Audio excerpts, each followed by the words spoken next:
Present lady villain కు care of address గా మారింది వరలక్ష్మి శరత్ కుమార్. నీలాంబరి నుండి శివగామి దాకా రమ్యకృష్ణ పాపులారిటీ క్రేజ్ ఇప్పటి వరకు తగ్గలేదు. ఇక మోడ్రన్ హీరోయిన్స్ లో ప్రెజెంట్ ఆ క్రెడిట్ కొట్టేసింది వరలక్ష్మి శరత్ కుమార్. వచ్చిన పాత్రలు చేయకుండా విలక్షణ పాత్రలు ఎంచుకునే సత్తా కొందరికే ఉంటుంది. మనసులు దోచే గ్లామర్ రోల్స్ తో పాటు భయపెట్టే కరుడుగట్టిన విలన్ రోల్స్ లోనూ నటించారు ఆమె. కరుకైన మాట, నిప్పులు కురిపించే కంటి చూపు వరలక్ష్మి సొంతం. మంచి ఫిజిక్కి తోడు నటనలో ఆమె ప్రావీణ్యం అందరినీ స్క్రీన్ ముందు కట్టిపడేస్తుంది. ఆమె నటనకు ఫిదా చేస్తుంది.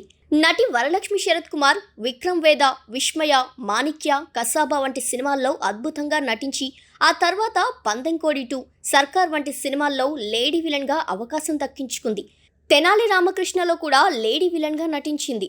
అయితే తర్వాత చేసిన క్రాక్ మూవీలో జయమ్మ రోల్కు ఆమెను తెలుగు ఆడియన్స్ ఆదరించారు. నాంది, యశోద వంటి చిత్రాల్లో నటించి సూపర్ డూపర్ హిట్లు తన ఖాతాలో వేసుకుంది. ఇక రీసెంట్గా తెరకెక్కిన బ్లాక్ బస్టర్ హిట్ హనుమాన్ మూవీలో తన అద్భుతమైన నటనతో ప్రేక్షకులను ఫిదా చేసింది. దీంతో వరలక్ష్మి శరత్ కుమార్ ఏ సినిమాలో నటిస్తే ఆ మూవీ హిట్టే అంటున్నారు ఆడియన్స్. అయితే తాజాగా ఈ నటి ఓ ఇంటర్వ్యూకు హాజరై పలు ఇంట్రెస్టింగ్ కామెంట్స్ చేసింది.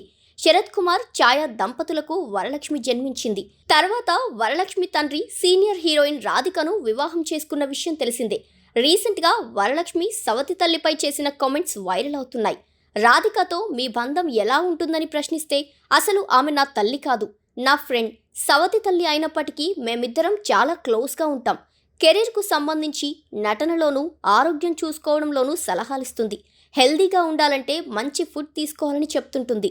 కానీ ఏదైనా సీక్రెట్ ఆమెకు చెప్తే మాత్రం దాన్ని వెంటనే అందరికీ చెప్పేస్తుంది. అలా నన్ను చాలాసార్లు ఇబ్బంది పెట్టింది. కావాలని అలా చెయ్యదు, కానీ అనుకోకుండా అలా చెప్పేస్తుందంతే అంటూ వరలక్ష్మి శరత్ కుమార్ చెప్పుకొచ్చింది.